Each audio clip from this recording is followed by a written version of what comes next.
Now, aiming to diffuse tensions after a deadly flare-up this month, Pakistan and Afghanistan have agreed to extend the temporary ceasefire and to hold another round of peace talks in Istanbul.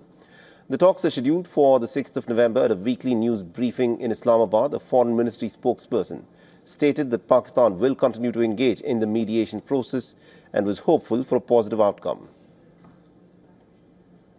Pakistan would continue to remain engaged in the mediation process and hope for a positive outcome for the 6th November talks. Pakistan highly appreciates the constructive role of brotherly countries of Qatar and Turkey. They have been making their best efforts for an amicable and peaceful resolution of the issue. Amid simmering tensions, Afghan officials say that the Pakistani side is likely to open the Torkham border crossing to facilitate the return of Afghan nationals from Pakistan. Currently, dozens of Afghan families who have been evicted from their homes are being held in a temporary camp in Khyber Pakhtunkhwa due to the closure of the crossing. Now, these developments have come at a time when Pakistan's powerful army is facing a storm at home. Now, the army's chief, General Munir, is in a bit of a firefighting mode. He is rushing in to try and calm the rising anger amongst the Pashtun leaders in the country's northwest. What began as a counter-terrorism campaign has now ignited a political fire that has pit the Pakistani military against its own people. The Pakistani army chief is now putting forth some kind of a conciliatory approach. General Munir met with the Pashtun tribal leaders during a recent visit to the strife-hit Peshawar. He held out praise for the tribal people, hailing what he called their sacrifice, resilience and bravery in the fight against terror. An obvious fig leaf as the Pashtun anger against the Pakistani army continues to mount. In Khyber Pakhtunkhwa, anger against Pakistan's military is pretty much out in the open.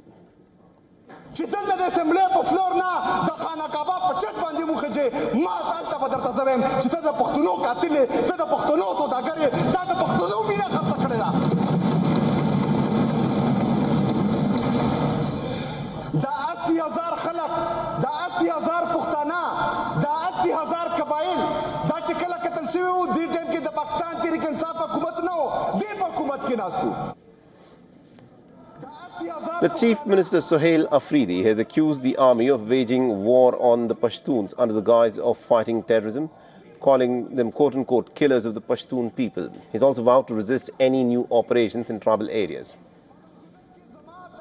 Afridi's words have struck a deep chord. From Waziristan to Bajaur, pro-Pashtun activists say that the military's counter-terror raids have left behind a trail of grief, destroyed homes, displaced families, and lives that have been lost. Many have called it outright suppression.